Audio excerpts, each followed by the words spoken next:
تو کہا پھر شہزادے کو اندر کیوں نہیں بھیجا؟ کہا میں نے کہا تھا۔ وہ کہنے لگے اگر امیر المومنین مصروف ہیں تو میں ظہر میں مل لوں گا۔ حضرت عمر رونے لگے، فرمایا بیٹے تو نے اچھا نہیں کیا۔ پھر مسجد نہیں گئے، سیدھے امام حسن کے دروازے دستک دی۔ امام حسن باہر آئے، کہا شہزادے آئے تھے تو ملے کیوں نہیں؟ تو امام حسن کہنے لگے حضور آپ کا اپنا بیٹا دروازے پہ کھڑا تھا، آپ کا اپنا بیٹا دروازے پہ کھڑا تھا، وہ منع بھی کیا تھا آپ نے تو میں زور میں مل لیتا۔ حضرت امام حسن فرماتے جوش جذبات میں جناب عمر نے سر سے پگڑی اتار دی، جوش جذبات میں کہنے لگے حسن میرے بیٹے کا اور آپ کا کیا مقابلہ؟ کیا اس کی ماں کا نام فاطمہ الزہرا ہے؟ کیا اس کی نانی کا نام خدیجۃ الکبریٰ ہے؟ کیا اس کے نانے کا نام محمد مصطفیٰ ہے؟ آپ کا اور اس کا کیا مقابلہ؟ پھر رو پڑے اور کہنے لگے بیٹے میں مکے کے صحراؤں میں اونٹ چرایا کرتا تھا، یہ جو میرے سر پر عزت کے بال ہیں یہ تیرے نانے کے اگائے ہوئے، میں مکے کے خبردار شہزادے خبردار۔ او بھائی اہل بیت نبوت کے ادب کا رنگ اگر سکھایا ہے تو سیدنا عمر نے سکھایا ہے۔ حضرت عمر فاروق اتھارٹی ہے، اسلام کی اتھارٹی۔ یکم محرم حضرت عمر کی شہادت ہے۔ یہودی بول اٹھا، کافر بول اٹھا، اگر 6 مہینے عمر دنیا میں اور رہتے تو دنیا میں کوئی کافر موجود نہ ہوتا۔ 6 مہینے۔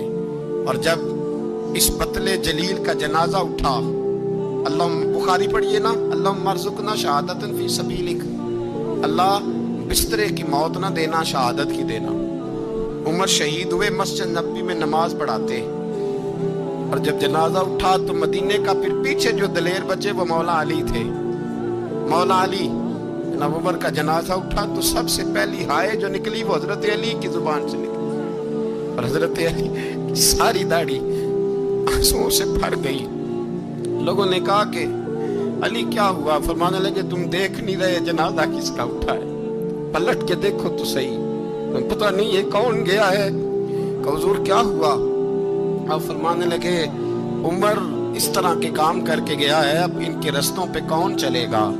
کون اس کے جگر راہ وفا میں نقش ایسے چھوڑ آیا ہوں، میں جس منزل سے گزرا ہوں وہ اب تک یاد کرتی ہے۔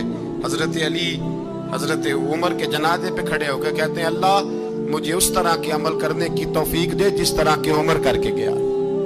میرے بھائی بطل عزیز، بطل حریت حضرت عمر رضی اللہ تعالیٰ عنہ جو اپنی زندگی انقلاب والی گزار کے گئے۔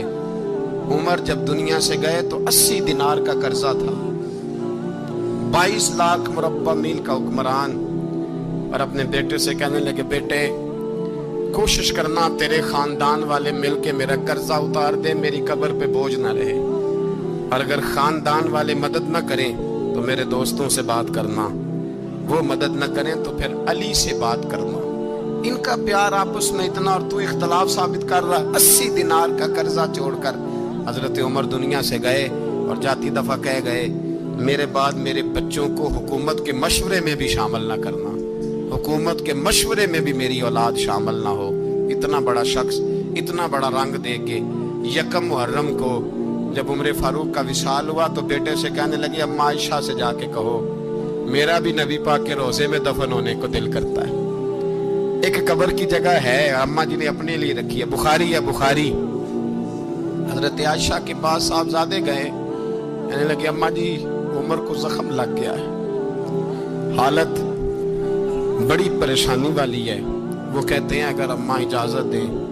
سید عائشہ رو پڑی، فرمانے لگی کو اپنی قبر کی جگہ تو نہیں نہ کسی کو دیتا، پر عمر نے کمال ہی بڑا کیا، اسے کہو جاؤ گنبد خضرا میں قیامت تک جو مصطفیٰ پہ اور ابو بکر پہ سلام پڑے گا وہ تجھ پہ بھی سلام پڑھ کے جائے گا۔